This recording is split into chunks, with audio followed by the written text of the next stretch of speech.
My name is Sylvia. I'm passionate about languages, English in particular. Welcome to my world of English.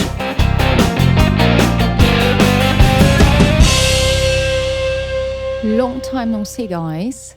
This is how I'm going to greet you today, because indeed we haven't seen each other for a long time.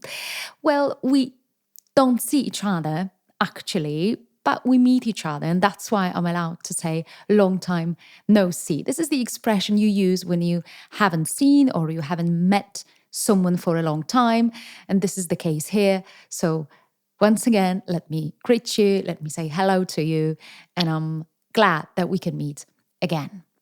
When it comes to today's episode, it will be organized in a little bit different way. Why different? Well, I'll tell you what I mean here. There is usually a story behind my podcast, my recording, and you can listen to some interesting stories, I hope. But today, this recording will be mostly functional or solely functional, to put it in a different way.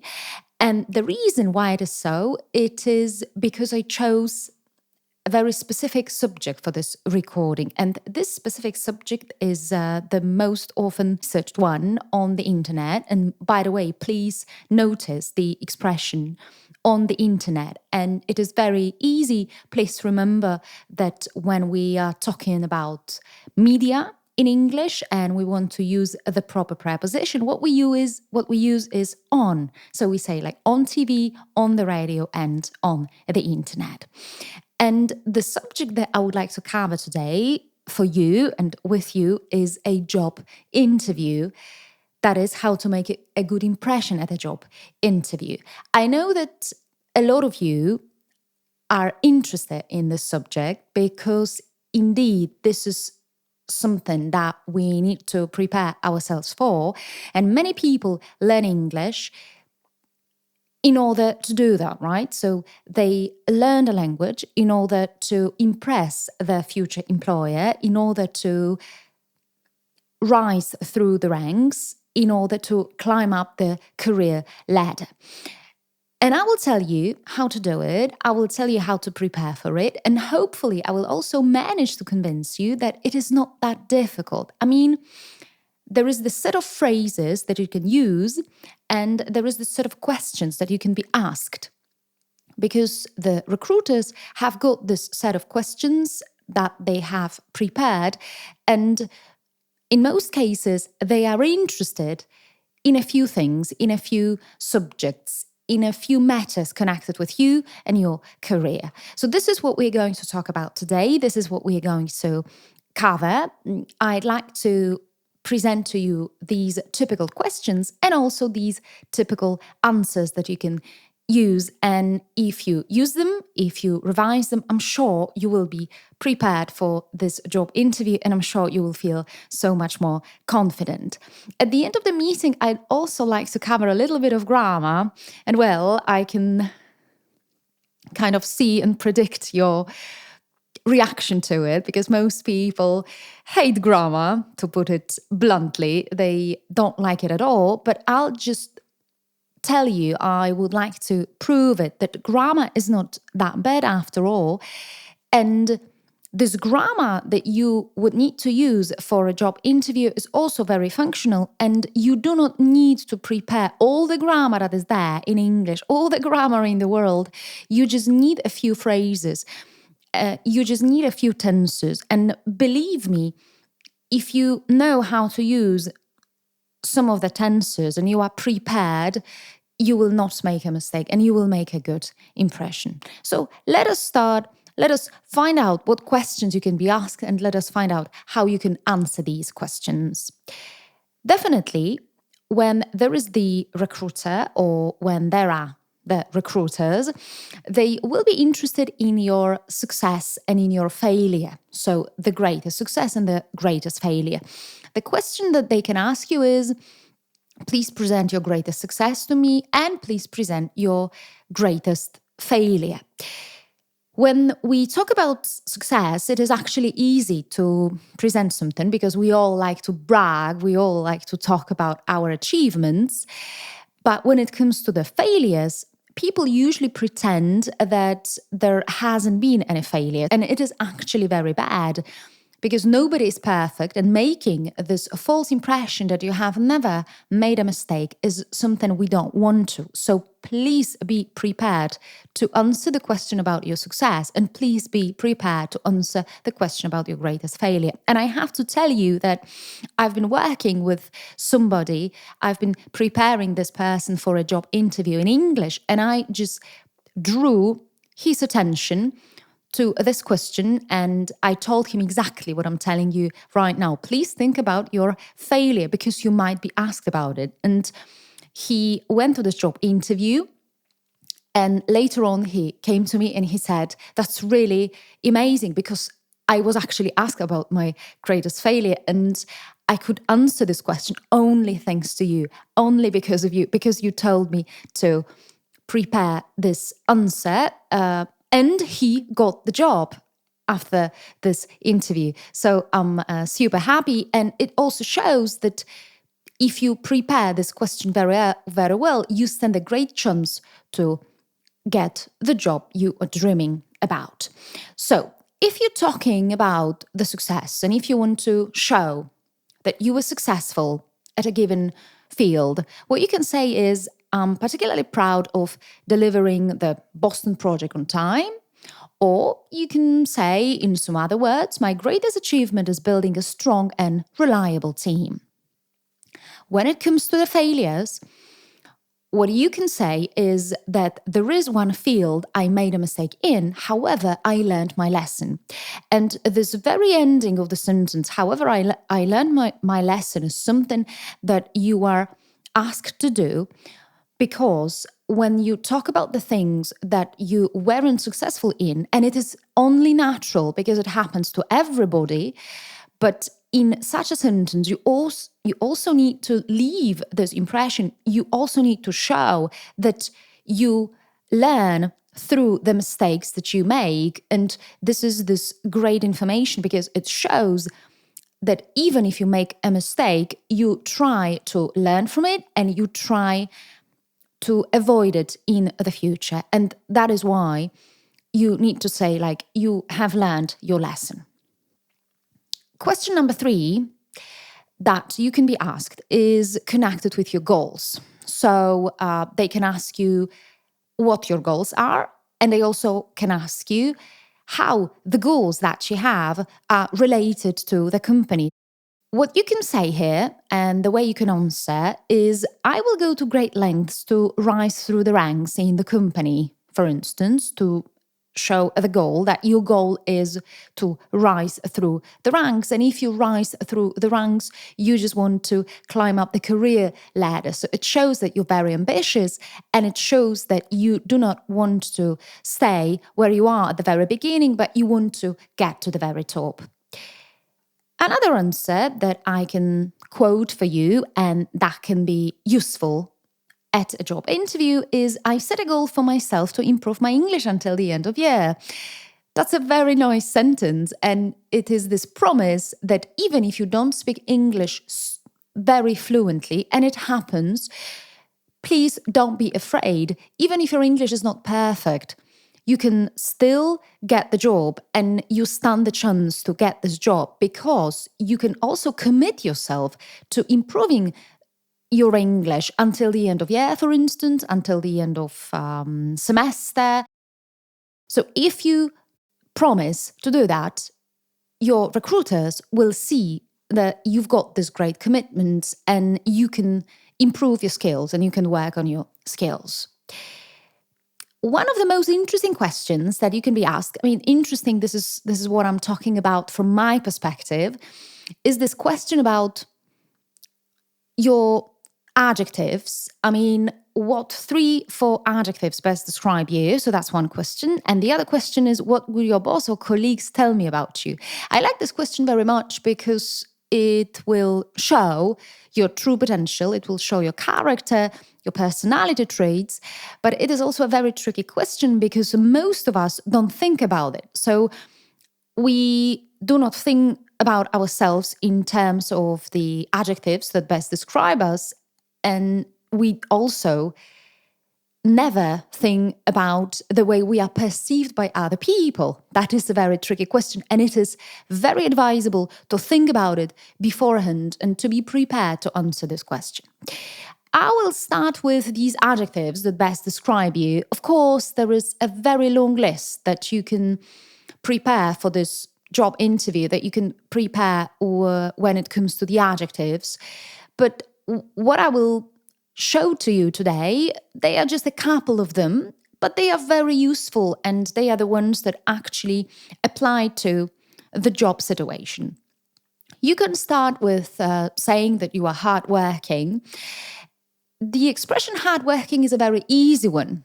Easy in the matter that it is easy to understand it, and it is also easy to build this phrase, hardworking. But this expression is a little bit tricky, because when people use this adjective, hardworking, they think that it applies only to people working in some difficult conditions. So we can say that a miner who works in a mine is hardworking, but of course it applies to all sorts of jobs. Even if you have this office work and it seems not to be as difficult as the job of a miner, but a hardworking person is just this person who will commit themselves to their work to the fullest, and they will work very hard to achieve what they want.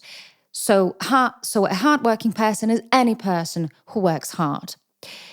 Another adjective that I would like you to remember is conscientious. A conscientious person pays attention to detail, and he or she wants to deliver all tasks that they are asked to deliver. They will not leave anything. They want to be perfect. They want to do it on time, and they want to be respected for what they do. You can also say that you are dedicated. If you are dedicated, it means that you are committed. You think very seriously about your job. You think very seriously about the company. You are dedicated to the company. Some people, when they bring in this great potential and they bring in this great knowledge and expertise into the company, they can be referred to as an asset. So there are these people who are an asset to the company. The word asset is a very productive word. Those of you who know business English know the expression assets and liabilities. And indeed, the person who is an asset to the company is that kind of person who brings in so much that they are very valuable, that they are very important, and they work as this asset to the company because they are worth a lot. And any worker, as I believe, in my understanding, would like to be this asset to the company, because if they are this asset to the company, it means that they are a very, very important worker. Another expression that you can use here is connected with this negative character. Why would I talk about this negative character? Well, I'm talking about it because, as I told you at the very beginning, you can be asked this question about the greatest failure. So sometimes you also need to be prepared to talk about the things that you are not particularly proud of, and the things in your character, in your personality traits that you would like to work on, because sometimes you overreact, for instance. So one of these expressions is, I'm sensitive to criticism, for instance. Many people are sensitive to criticism, so it is very difficult to criticize them, because every time they listen to criticism, they think that it is the worst thing of all. They just break down, and when their supervisors criticize them for something, they really take it very personally. They refer to it very personally, and they shouldn't, right? Because we all, as I said it, we all make mistakes. We are not perfect, and sometimes it is actually very good when there is this person who criticizes us, because they show us the way to improve. And if you are that kind of person who handles criticism not in the best way, you can say that I'm sensitive to criticism. If we could come back to this question about the way our boss and our colleagues see us, on what they would tell the recruiters about you, you can use, again, a number of expressions. You can say, I am perceived as a hardworking person. I am referred to as a good worker, as a fine colleague. I am considered to be an asset to the company. I am regarded as a great specialist. The expressions that I have just used, they show how people perceive you, they show how people see you, and they show how much you can bring into the company. The two last questions that I have prepared and that you can be asked are, why are you interested in this position in our company? A very important question, and a question that people usually do not expect, and the question that people are not usually prepared to answer. Most people apply for different positions. They apply in different companies, and sometimes it is very easy actually to get lost.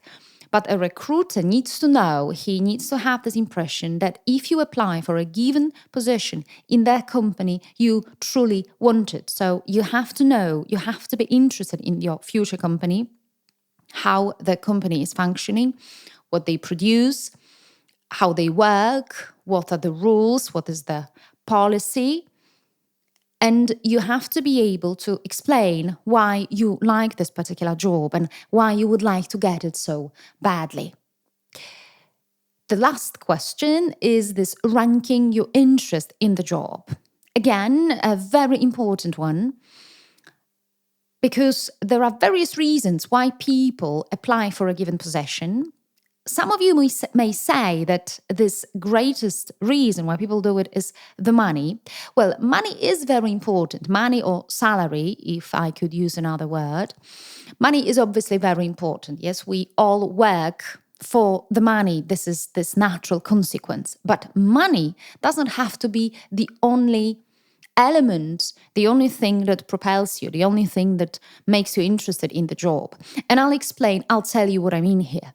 So let's imagine that you were this very young person, you have just graduated from university, or you are a student still, and you have a chance to work for a great company. You go to this job interview, you are asked those questions, you answer these questions, and then they ask you about these ranking of your interest in the job. And the thing that you are interested, first of all, most of all, is career development, is gaining experience. When you are 20-something, you do not care so much about the money, you do not care so much about the salary, but you do care about this possibility to gain experience. So that kind of job would be perfect for a young person who doesn't have to provide for their family, a young person who is more independent, a young person who is looking for experience. But when you grow older, and when you rise through the ranks, and when you bring into the company your expertise, your experience, you are interested in career development still. But on the other hand, you are very much interested in stability, and you are interested in the money because you want to be paid well for the job that you do. It is this natural consequence. So please rethink your choices, and please think beforehand about the jobs that you want to apply for, because some jobs will give you the money and other jobs will give you the experience. What you can say here, and the way you can answer this question, is what I value is stability, for instance, or the other expression is what propels my actions is career development, for instance. As I said at the beginning of this episode, at the beginning of this recording, you do not have to be perfect. Guys, really, please believe in yourselves, and please do not get so much worried about your English. So you do not have to be that perfect. But still, if you follow the guidelines that I'm presenting, and if you think beforehand about the answers that you can give and the questions that you can be asked, you will stand a great chance to get the job, even if your English is not perfect. So for those of you who would rather use more basic expressions or more basic vocabulary in such a job interview, I'd like to present some of the sentences that you can prepare, that you can use, and still you will stand the chance of getting the job. So, when you want to talk about your employment, your current employment, you can say, I am employed in a logistics company, or I was employed in a logistics company if you have just finished or if you have just resigned from that kind of job. When you want to talk about your responsibilities, you can say, I am responsible for warehouse management, for instance. Your interest? My areas of interest include research and development. When it comes to languages, what you can say is, I speak foreign languages. As simple as that, because you can speak English, you can speak German, you can speak French, depending on the skills that you possess. You can also say, I have or I hold a certificate in English. That is when we are talking about languages, but you can also say that you hold a certificate in some other field, not necessarily connected with the language. In the future, I would like to manage a team of 20 people. This is how you can talk about your future actions. This is how you can talk about your goals that you set for yourselves for the future. On the other hand, if you are a little bit more advanced, you can use the following expressions. My current position entails covering administration and secretarial tasks. And here, when I use the word entail, it means that your job is connected, or in your job, you deal with a given subject. So if you say that your job entails covering administration tasks, it means that you carry out administration tasks. I took up employment in a logistics company as a sales director, for instance. When you want to present your interest in a more advanced way, what you can say is, my realm of interest includes reading crime stories. And when it comes to the languages, when it comes to English, what you can say is, I am proficient in English, or I have a good command of English. I particularly like the very last one, I have a good command of English, because if you use this expression, I have a good command of English, you show naturally that you have a good command of English. The very last element is the grammar. I can kind of see your faces. Grammar is not the most favorite thing that people can do when it comes to learning English. But let me repeat, please don't get discouraged. It is not that bad. I'll just present a few sentences in a few tenses. And if you stick to the rules, you are bound to survive this interview. There are, as I believe, 5 tenses that you have to use or you have to know about. The first tense would be present simple. And if you want to talk about your routine, if you want to talk about these set actions of yours that you perform every day, you would use present simple. What you can do here and how you can present yourself is, I work as a managing director, for instance. The other tense would be present continuous. Currently, I am between jobs, so I am looking for a new position, or I'm looking for new employment. I like the expression I'm between jobs because this very expression represents what it stands for, between jobs. So it means that you have finished your last employment and you are looking for a new one. Tense number 3 would be past simple. I did voluntary work when I was a student, so something that belongs to the past. Future simple, I will deliver the project in 3 months' time. So if you talk about the things that you will be covering in the future, you would use will, future simple. And the super last one would be present perfect. I have been working in the company for the last 5 years. Present perfect, from my experience tells me that present perfect is not the most favorite tense. I understand why it is so. People don't like this tense because they do not see this immediate equivalent in Polish. But really, this very structure and this very expression I have been working in the company for the last 5 years is very typical of present perfect. And if you remember that when you talk about some action that lasted in the past and still continues or has just finished, but you have this expression like for the last 5 years or for 5 years or since 2016, you would need present perfect or present perfect continuous. Guys, I hope that what you have just listened to is helpful. I hope that you will make this good use of these expressions and the knowledge that you have just gained.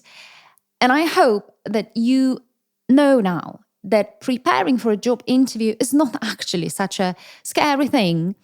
And it is this very functional type of language that you need here.